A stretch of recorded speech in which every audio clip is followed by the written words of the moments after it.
스리랑카에서 발생한 연쇄 폭탄 테러의 사망자가 290명으로 증가한 가운데 국무부는 스리랑카의 추가 테러 우려에 따라 여행 단계를 2단계인 경계 강화로 조정했습니다. 트럼프 행정부가 이란산 원유 수입 금지 조치 적용의 예외를 더 이상 연장하지 않기로 해 한국 등 8개국은 5월 2일부터 이란산 원유를 수입할 수 없습니다.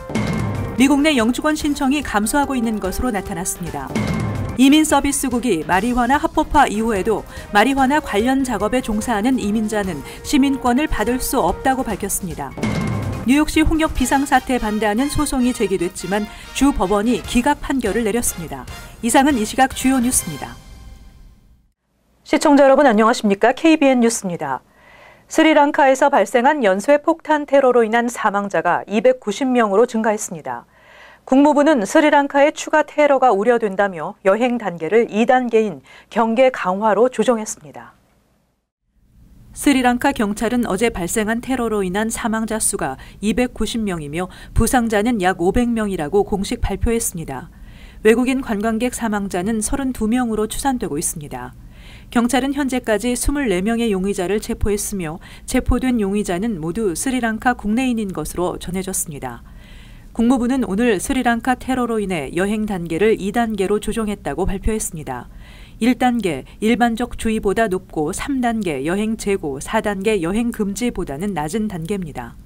국무부는 테러 단체가 스리랑카에서 다시 공격을 모의할 수 있다며 테러리스트들은 관광지, 교통중심지, 쇼핑몰, 지방정부시설, 호텔, 종교시설 등을 대상으로 경고를 거의 하지 않거나 경고 없이 공격할 수 있다고 강조했습니다. 도널드 트럼프 행정부가 이란산 원유 수입 금지 조치 적용의 예외를 더 이상 연장하지 않기로 했습니다. 따라서 한국, 중국, 일본 등 8개국은 5월 2일부터 이란산 원유를 수입할 수 없습니다. 보도에 지한샘 기자입니다.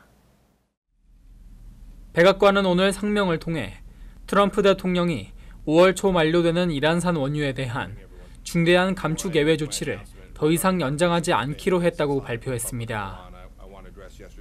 미국은 지난해 5월 이란 핵 협정을 탈퇴한 이후 광범위한 대이란 제재를 복원하면서 지난해 11월 한국을 포함한 8개국에 대해 180일간 원유 수입을 가능하게 한 예외를 인정했었습니다.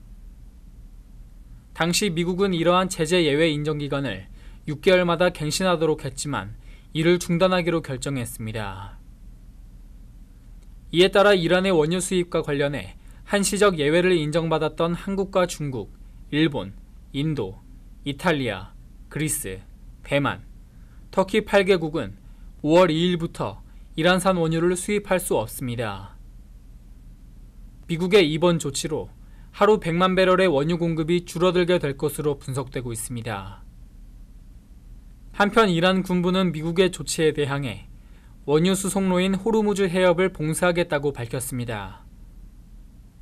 호르무즈 해협은 걸프 해역의 입구로 사우디, 쿠웨이트, 아랍에미리트, 이라크 등 중동 주요 산유국이 원유를 수출하는 길목으로 전 세계 원유의 해상 수송량 가운데 3분의 1을 차지합니다. 이란이 실제로 호르무즈 해협을 막으면 원유 가격이 배럴당 $200까지 오를 것이라는 게 대체적인 전망입니다. KBN 뉴스 지한샘입니다. 미국 내 영주권 신청이 감소하고 있는 것으로 나타났습니다. 특히 취업 영주권 신청이 크게 감소했지만 취업 영주권 승인율은 상당히 높아졌습니다. 이민서비스국이 발표한 2018-2019 회계년도 신분 조정 신청 통계에 따르면 현 회계년도 1분기에 접수된 가족 이민과 취업 이민, 난민을 포함한 휴머니터리언 비자를 포함한 I-485 청원 수는 총 14만 2,171건으로 전년 같은 기간보다 약 20% 감소한 것으로 나타났습니다. 특히 올 회계년도 1분기에 접수된 취업 영주권 신청은 총 2만 7,893건으로 지난해 같은 기간 3만 3,320건에 비해 16%나 감소했습니다. 가족이민 영주권 신청도 총 8만 2,888건으로 지난해 8만 5,009건에 비해 2,000건 적었습니다.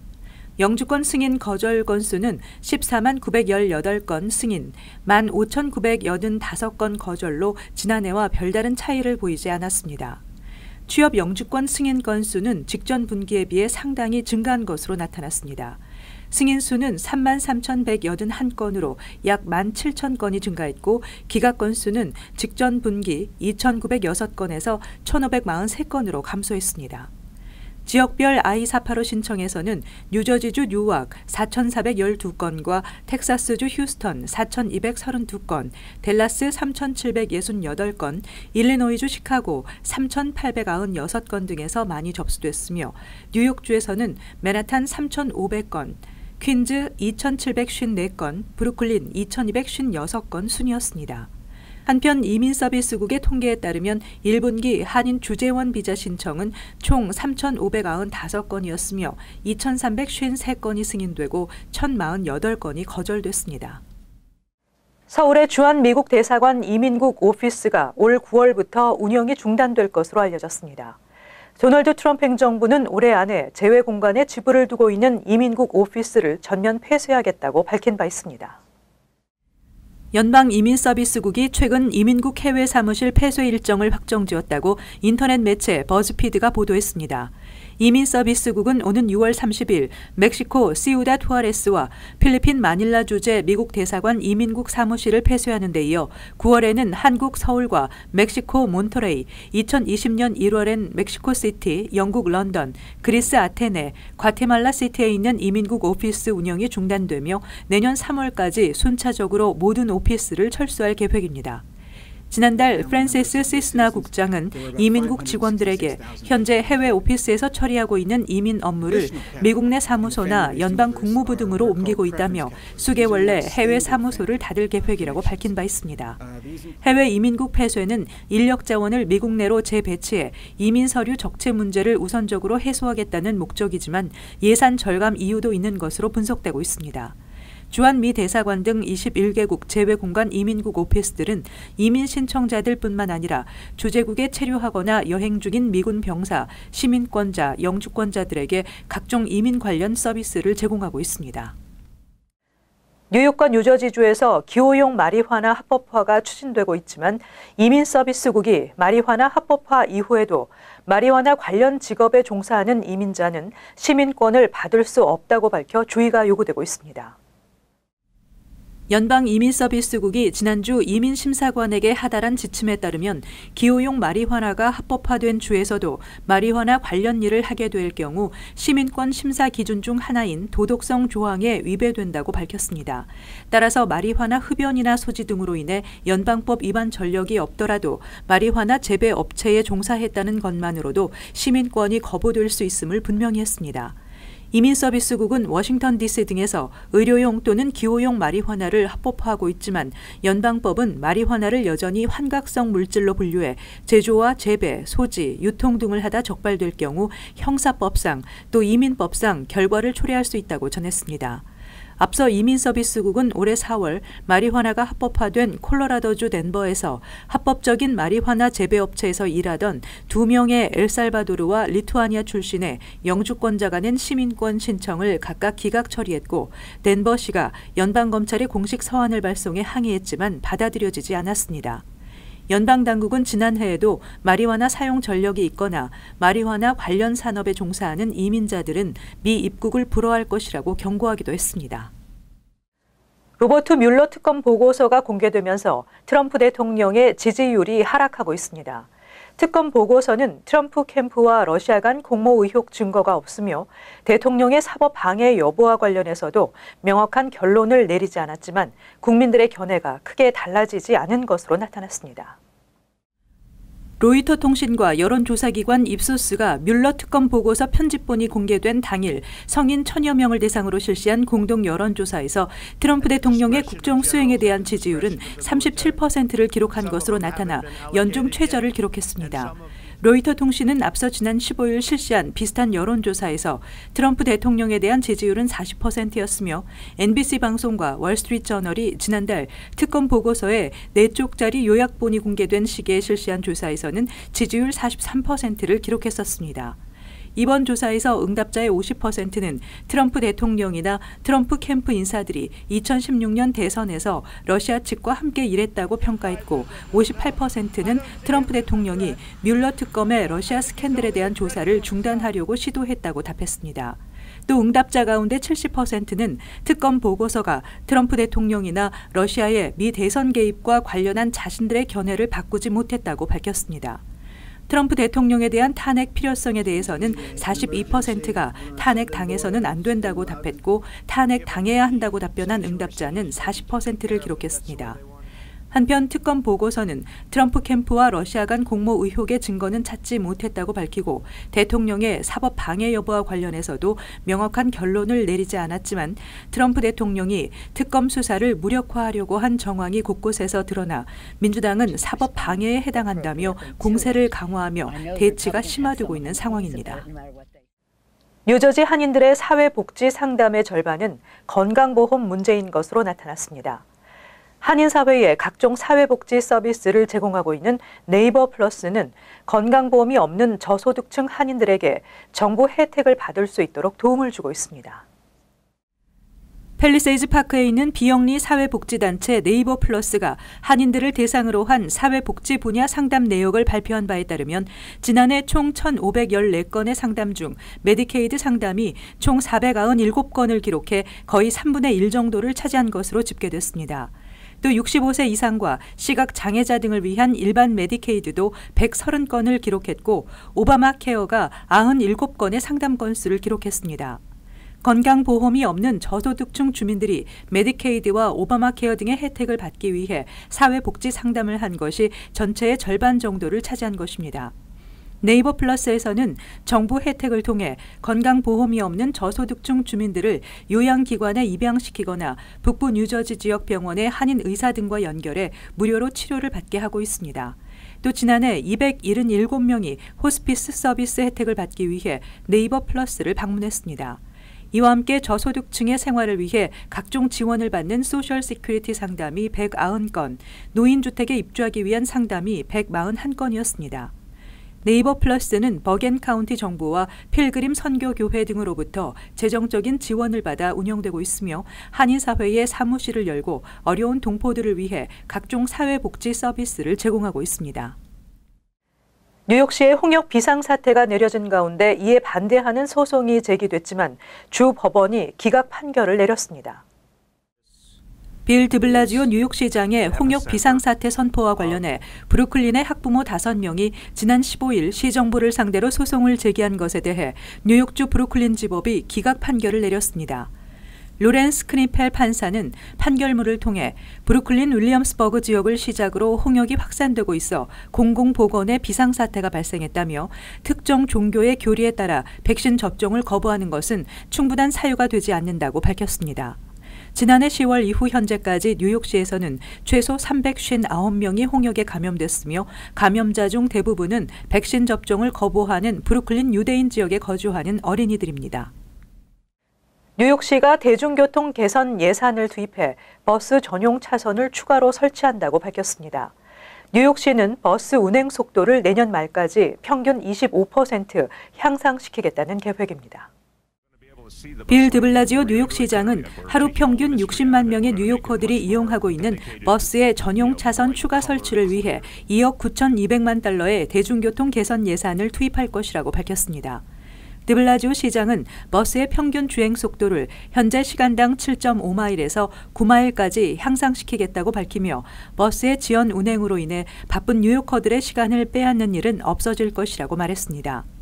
뉴욕시 정부는 2020년 말까지 버스 주행 속도를 평균 25%까지 향상시키기 위해 올해부터 버스 전용 차선에 대한 집중 단속을 펼쳐 현재까지 불법 주차 위반으로 432대의 차량을 견인하고 16,000여 명의 운전자에게 벌금 고지서를 발부한 것으로 전해졌습니다.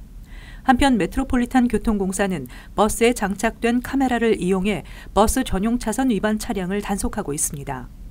버스 전용 차선 위반으로 적발될 경우 115달러에서 150달러의 벌금이 부과됩니다.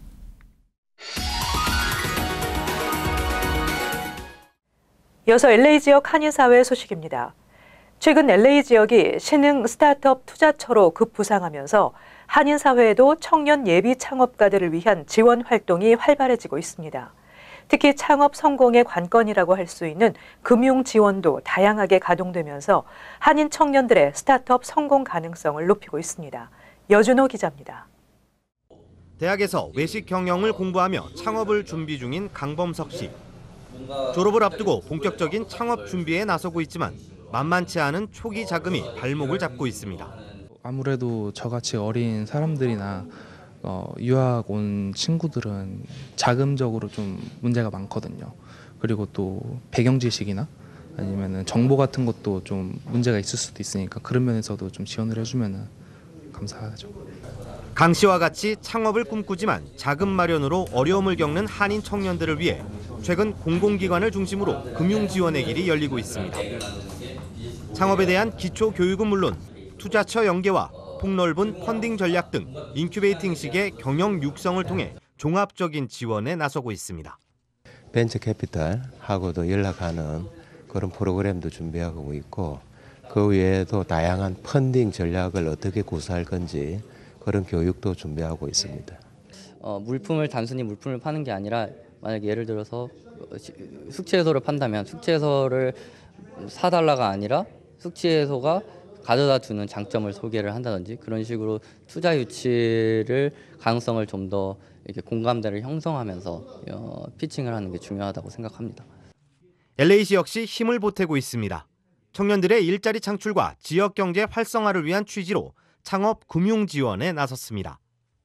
SBA 렌더로서 미니 마이크로로는 최대 5만 불까지 저희가 융자를 해드리고 있고 서티파이된 SBA 커뮤니티 어드밴티지 융자라고 해서 최대 25만 불까지 저희가 스몰 비즈니스 오너들한테 융자를 해드리고 있어요.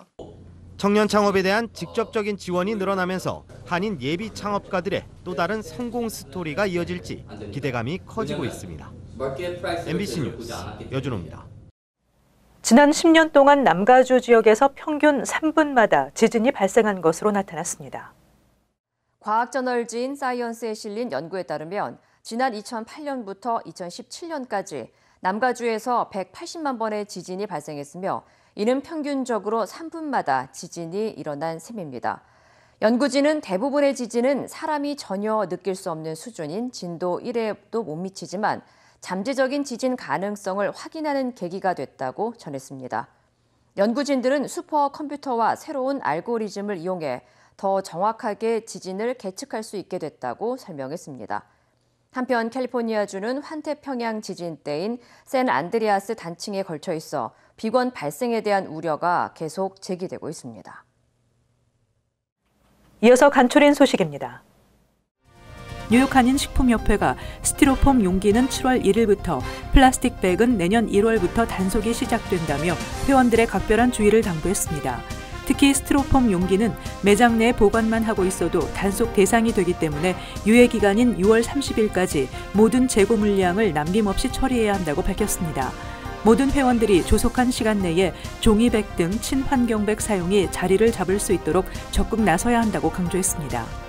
뉴욕주 감사원에 따르면 지난해 뉴욕주 공무원들의 오버타임은 총 1,800만 시간으로 오버타임으로 지급된 금액은 총 7억 8,690만 달러였습니다. 이는 지난 10년 동안 가장 높은 수준입니다.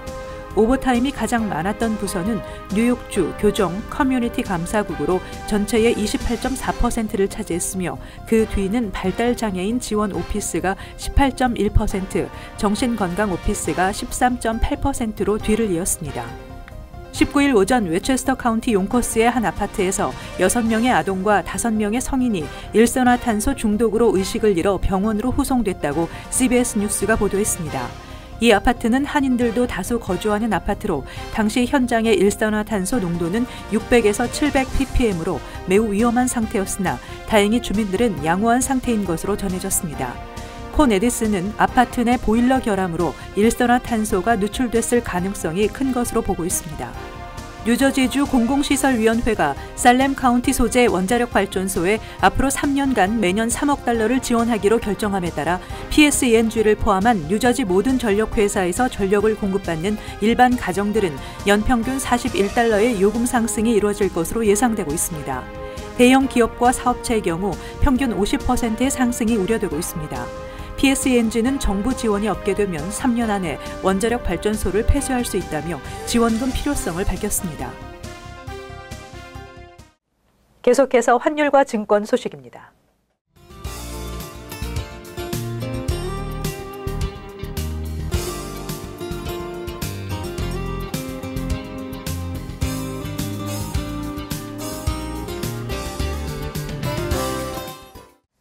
끝으로 날씨 전해드립니다. 화요일 대체로 맑고 낮 최고 기온 76도, 섭씨 영상 24도, 밤 최저 기온은 58도, 섭씨 영상 14도 예상됩니다. 수요일 역시 대체로 맑겠습니다. 목요일 가끔 흐리겠습니다. 이상으로 KBN 뉴스를 마칩니다. 시청해주신 여러분 고맙습니다.